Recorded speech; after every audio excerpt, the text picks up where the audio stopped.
travers cet inconnu, Philippe Lavreau, j'ai rarement lu en tout cas, un livre écrit sur sa maman, parce que c'est toujours particulier quand on écrit sur sa maman. J'ai rarement lu un livre aussi émouvant, tendre, presque féroce à certains moments, parce que cette maman, elle avait quelquefois des réactions un peu bizarres que l'enfant que tu étais, le jeune que tu étais, ne comprenait pas. Mais il y a un tel amour dans un livre comme ça, et en même temps, on sent que ça a été difficile à écrire. Bah, l'amour est à la base de tout, hein, d'abord. C'est par amour pour elle que j'ai voulu la faire connaître mieux et comprendre d'où elle venait et qui elle était. Puisqu'elle est la fille d'un père inconnu que j'ai fini par connaître, pas le père lui-même, mais son existence, et d'une mère aussi inconnue. Bon, bref, c'est un enfant abandonné. Donc c'est un livre sur l'abandonnite, mais qui se transforme après les premières 20 années de solitude et de douleur en un livre d'amour parce qu'elle rencontre un homme, mon père, 20 ans plus qu'elle, qui la transforme. Elle s'appelle Netka, qui est un prénom polonais, et nous, les enfants, nous ne savons rien. Elle ne nous dit jamais d'où elle vient, ni qui elle est, et c'est seulement quand on est devenu adulte qu'on a fini par essayer de comprendre quel était le chemin de cette femme. Donc si, d'une certaine manière, j'ai mis dans ce bouquin, qui n'est pas très épais finalement, il fait 200 pages maximum, une somme très concentrée. Souvenirs d'enfance, souvenirs de jeunesse, l'époque. Hein, il y a quand même la guerre mondiale qui est en fond de décor. Il y a les bolcheviks qui assassinent mon grand-père que je n'ai jamais connu. J'ai voulu y mettre de l'histoire, avec un H majuscule, l'histoire minuscule mais capitale de cette femme solitaire, belle, intelligente et qui a la chance de rencontrer l'amour de sa vie. Et puis notre rapport à elle, nous les enfants, et moi en particulier. Alors cette maman qui t'a quitté, qui a quitté ce monde il y a maintenant 7 ans, tu la voyais un maximum de temps pour prendre des notes. Après, elle était moins, d'accord pour que tu notes sur le carnet de Moleskine. Elle-même notait sur un cahier, un carnet que tu as retrouvé. Bref, c'est une reconstitution lente, précieuse également, précieuse. Difficile, et qui ne t'a pas laissé intact en quelque sorte. On peut parler de ça puisque tu en as parlé dans ce très beau livre, Tomber cette fois, se relever 8. À un certain moment de l'écriture de ce livre, la bouffée de nostalgie est arrivée et tu es retombé en dépression, justement pendant l'écriture de ce livre. J'ai vu ce que le psychiatre appelle, c'est une très belle expression, une rechute de mélancolie. C'est incroyable cette expression. Oui, la mélancolie c'est ça, c'est quand tout d'un coup on doute de tout, on doute de soi. J'étais au milieu de l'écriture du livre et je me suis mis à douter du livre, donc de moi. Je trouvais que c'était inintéressant, que c'était des clichés, que c'était des banalités, parce que j'avais développé une telle ambition pour ce livre que je voulais qu'il soit impeccable et je croyais que c'était pas bon du tout. Plus effectivement la nostalgie, plus l'enfance qui arrive, tout ça, ça remue en vous, dans votre psychisme, et j'ai carrément fait une rechute. Ça a duré à peu près 1 an. J'ai laissé le manuscrit. Quand je l'ai retrouvé, je me suis dit il faut quand même faut le finir. D'abord par orgueil, parce que je voulais me démontrer à moi que j'étais guéri. Et puis pour ma mère, parce que elle a écrit dans un poème qu'elle aurait souhaité avoir la gloire comme poétesse, qui lui aurait donné le nom qu'on ne lui a pas donné, puisqu'elle était donc effectivement née de père inconnu.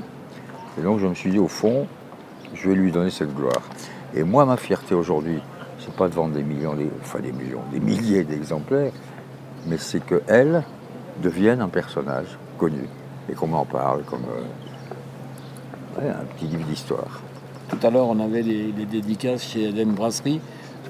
J'ai pu voir comme ça qu'après la longue interview qu'on a déjà faite ensemble, c'était très émouvant et en même temps impressionnant.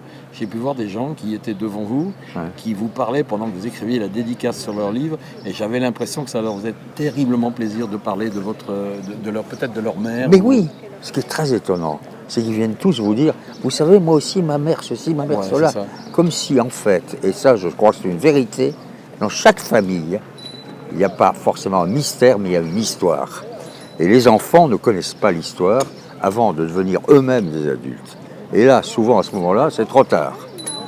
Mais le nombre de femmes et d'hommes qui sont venus me dire, quand j'ai signé les livres, Vous savez, ça m'a fait penser au fait que j'ai pas assez parlé avec ma mère.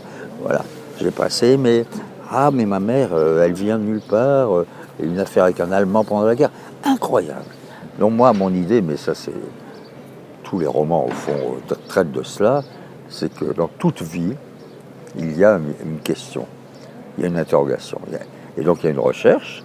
Et moi, c'est ça qui m'a intéressé, c'est de rechercher pour retrouver, au fond, non seulement qui était ma mère, mais qui suis-je, puisque je viens d'elle. C'est un livre formidable là-dessus, je ne veux pas trop en faire, mais c'est un livre vraiment formidable. Philippe, on change complètement de sujet pour la fin de cette interview. Ouais. On s'est rencontrés déjà quelques années ensemble, on a souvent parlé des États-Unis, spécialiste des États-Unis, l'étudiant étranger, et personne n'a oublié ce livre, celui qui l'a lu, il n'a pas oublié en tout cas, grand spécialiste des États-Unis. Il se passe des choses dans ce pays depuis le mois de novembre dernier, des choses qui peuvent être graves. Là, on se rencontre, on est début juin. Ce président élu se comporte d'une façon, je veux dire, incroyable au sens lexical du terme, mais on ne peut pas s'empêcher d'être très inquiet quand on aime ce pays. Oui, moi je pense quand même que le pays sera plus fort que lui, que Trump. C'est un moment très difficile à traverser.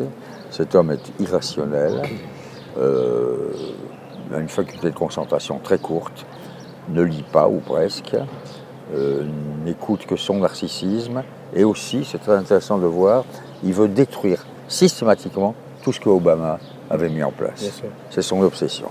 Donc on a affaire à un homme dangereux, puisque l'Amérique c'est la puissance militaire la plus forte du monde, et qu'il est quand même lui chef des forces armées. Je ne dis pas qu'il va déclencher une guerre, mais il y a des dangers. Personne ne parle en France, pour l'instant on est tous préoccupés par les législatives, ce qui est normal, mais il y a le problème de la Corée du Nord. Et je ne sais pas comment il va être réglé, parce que la Corée du Nord est présidée par un psychopathe. Trump ne s'en rend peut-être pas compte, mais cet homme est capable, le chef de l'État est capable d'envoyer un missile quelque part au-dessus du Japon. Si Trump réplique, on a le droit à une guerre. Alors j'exagère, je résume trop vite, mais nous avons affaire maintenant à une Amérique, comme l'a très bien dit Merkel, sur qui on ne peut plus vraiment compter. Vous savez, le truc le plus important des derniers jours, c'est le speech d'Angela Merkel qui a dit « Nous savons désormais que nous n'avons pas ce bouclier. » Donc c'est très grave, mais j'ai une telle confiance dans la force de l'Amérique, dans l'intelligence de l'Amérique. N'oublions pas que c'est eux qui ont tout inventé. Hein. Le monde moderne, c'est eux. Google, Facebook, tout ça, c'est eux. Et on dépend de ça. Donc, il y a une intelligence américaine qui ira plus loin que cette espèce d'être borné, dangereux, mais qui peut d'ailleurs être victime d'une destitution. On ne sait jamais. On y va vers l'impeachment ? Je ne suis pas sûr. Il faut beaucoup d'éléments pour impeach quelqu'un. Les républicains au pouvoir, Sénat et Congrès. Par conséquent, ce n'est pas eux qui vont le démarrer. Donc il faut attendre ce qu'on appelle les midterm elections, c'est-à-dire les élections à mi-chemin, c'est-à-dire en 2018.